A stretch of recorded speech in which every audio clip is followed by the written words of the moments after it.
This that Red Panda Anthem. Ian, what's up? This that Red Panda Anthem. Red Panda, what's good? Is there a balance that you have, or something like a check off where you're like, all right, if I've accumulated this, I'll now treat myself? Is there a balance when it comes to investing versus your spending? We should all treat ourselves. Absolutely. Hey. But this is my advice to everyone in this room. My advice, please take it. If you make 100,000, put 50,000 up. Yes. If you make 2 million, put 1 million up. Cause I believe in putting up money for a rainy day, cause you don't ever know what can happen. Yeah. A lot of us didn't expect for the pandemic to happen. You know, shit happens. Yeah. You know, it's just that I'm happy that I made smart investments and I was good through the whole pandemic, and I make sure my whole staff and my team was good. But everyone is not me, but I'm here to push everybody, to tell everybody, every day we wake up, we got a chance and we got a choice. Any of us can be great. You know, just because what I feel is great, you may not feel is great. What's great to you on a daily? What are you? What is great to me? Just being able to, we take things for granted. Yes. You know, being able to see, you know, having 10 fingers, having 10 toes, being able to walk, you know, being able to taste, being able to smell. Because if we look at it, because I was speaking to a guy the other day, and he was telling me about committing suicide. I'm like, yo, you tripping. Yeah. You know, and imagine all the people that's not in your predicament. Yeah. They got a choice and got a chance where someone got to help them walk. And, you know, they got to have a tube to talk. So we take a lot of things for granted, you know, just in life, just in general. And I don't take nothing for granted. And you say, what's great? Just being able to spend time with my children, pushing them to be great, telling them whatever you want to accomplish in life, go for it. I'm not telling you to be like me. Be better than me. Yeah. So let me ask you this: as far as on the business side, you transitioned the game of boxing, the sport of boxing, and 24/7. Yes. That's your idea. A show that I created, yes. And then now you see UFC doing it. Everybody remixing it. So what was in your brain? It's a lot of things. It's a lot of things I created. You know, nobody would be putting the money to their ear if it wasn't for me. It's a lot of things. Tell us about what you've created in the IP. You created the money phone. There it is. But yeah, so 24/7. So what gave you that idea to chronicle your training camp and all of that? Just being outside the box. You know, not wanting to be like everyone else. Like sometimes you may see, I may post a photo of. It's more like it's okay to be different. Just because I may not dress like everyone else, they're like, oh, we don't like this. Well, if you're not worldwide, you just domestic. Hey, say we want to be worldwide. If you're doing, you know, you gotta realize I'm cutting deals worldwide each and every day. I'm all around the world cutting deals. You know, I was just in Abu Dhabi and Dubai. Abu Dhabi, Dubai, Rome, Israel, and I'm jet setting. Jet setting. It's not really bragging if you're really doing it. So I'm really doing it, so I'm not bragging. So most time you see, you know, on social media is to post.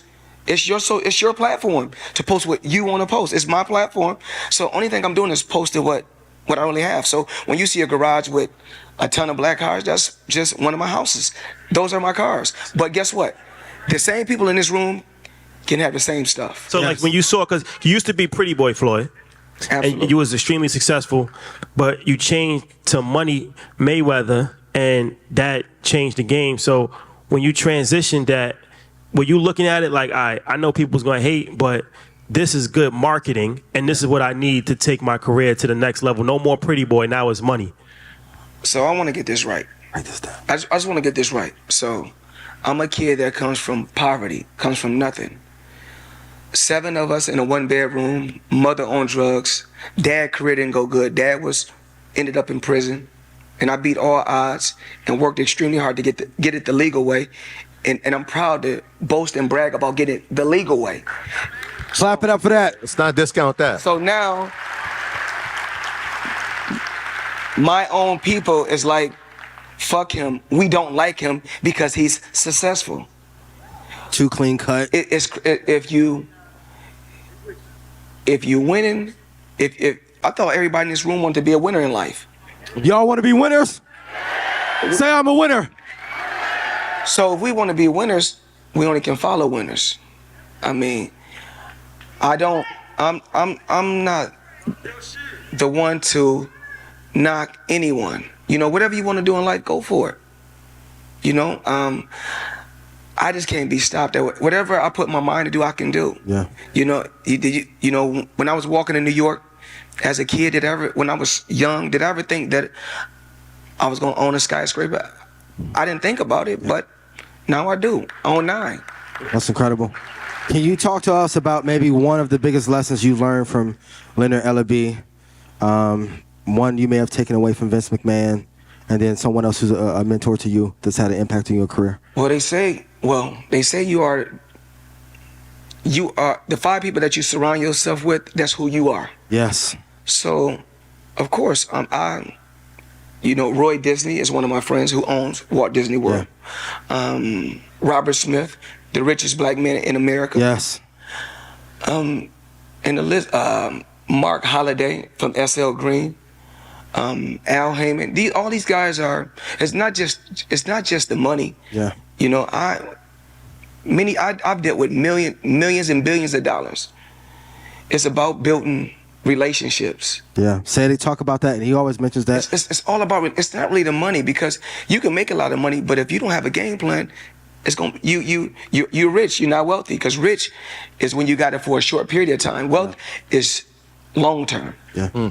So one of the things that we've noticed, obviously you said you were in Dubai, in Abu Dhabi, we saw you there, is that you're doing business deals. Like I see the exhibition fights, but I'm like, he's just doing that, but there's something bigger going on. Obviously I think it's the deals. And so when you're looking at, what are you looking for when deals come across to you, right? Because I'm sure there's probably a team that says, all right, Floyd, we have this. What are you looking for to say, all right, yes, we're going with this? Because, I mean, 9 skyscrapers, that's pretty impressive, man. Well, I don't want to be the only smart person with my team, so I got to choose. It's chess.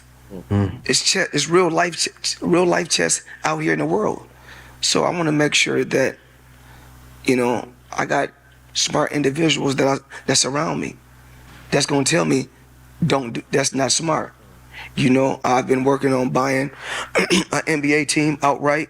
You know, there's a difference between. Clap it up for that. We look. You know, me and actually one of my other business partners, Brent Johnson, he's here. So we've been working on the NBA team for a while now. You know, it's rough. Vegas? It could be the Vegas franchise. It could be the Seattle franchise. Yeah. Or I could be buying a franchise that's already up and running. Gotcha. So the first offer, we offered them a little bit over $2 billion for majority ownership. Do I have it? Absolutely, I have it. But clap it up for that. Of course, are you kidding me? But it didn't happen. It didn't happen overnight. It didn't happen overnight. It's a lot. It's a lot when you have so many different businesses all around the world. Actually, it's a lot. It's not easy. Can I just follow that up really quick? Because I wonder, when you walk into a business deal, right, are they respecting you as Floyd Mayweather, the businessman, or are they looking at you as Floyd Mayweather, the Hall of Fame boxer, the greatest of all time? Exactly, right, TB. What is that like for you? Well, I had to be somewhat intelligent and smart to be able to make $100 million and $300 million. And actually, at my age now, I'm still going out there picking up 20 and 30 million for 15 minutes and 20 minutes. I'm able. Greatest trade ever. So clap it up. So it's obvious. Fun numbers. It's obvious that I'm the smart one if I'm able to make the people pay, and I'm beating YouTubers. Good point. So let me ask you this, because this is one thing that I always admired about you. I don't think you got enough credit for, because we always see LeBron always getting credit for working with his team or black young men. But when I look at you and you see Al Heyman and Leonard Ellaby, and your circle is all black as far as on that business side, on the boxing, like the forefront people. So you were early on that, and was that important to you, or that just kind of happened that way?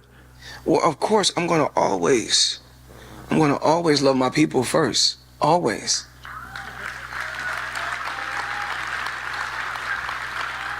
But in business, you know, I got to think about my family first. I got to think about my grandson, my daughter, Yeah. my 2 daughters, my 2 sons. I got to think about them first.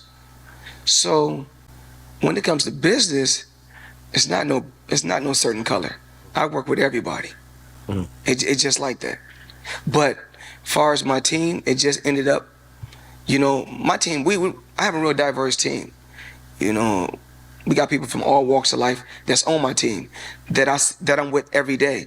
And I love my team. But when it comes to business, I do business with everyone, honestly speaking. Go ahead. Go ahead. Quick question for you. You talked about using the hate as fuel, and it's something that I struggle with, but I also use it as fuel. At what point does using negative energy become detrimental to your life? Or do you think it's because we grow with childhood traumas that makes us activate a higher gear when we hear something negative towards us? Well, they say if you want to, going back and forth, and I really want to apologize, because a lot of times I go back and, you know, I was always on the internet, I was always the reaction. I wasn't the action, because I never, like I said before, I love my people first. Yeah. I'm never going, you know, but sometimes you can shoot at me, and I really won't say nothing, but, you know, I got to shoot back. You know, I got to teach my children and my family how to defend themselves, you know, not just in the ring. So a lot of times when people don't really like when you continue to be successful. You know, it's even like a woman. A woman can be in your life and she's no longer in your life, and she can think that, you know, the grass is green on the other side. She think that you're not going to continue to be successful. Shout out to my exes. You could have been here with me and Floyd and Troy and Rashad, but shout out Bay. But you chose otherwise. and it's nothing that works both ways. So I don't want to be in this room. I don't want to be biased. It works both ways. True. You know, a lot of times a man like me, I've never been with a woman, and when we went our separate ways, I was like, oh, I don't want to see her be successful. More power to you. Yeah. That's not going to change everything that I got. That's not going to change my drive and my desire to be great at whatever to be great at whatever investments I'm trying to do or whatever I'm trying to go for in life. This that Red Panda Anthem. Ian, what's up? This that Red Panda Anthem. Red Panda, what's This good? that Red Panda Anthem. Your Whole boy. clique going up. I know they can't stand it.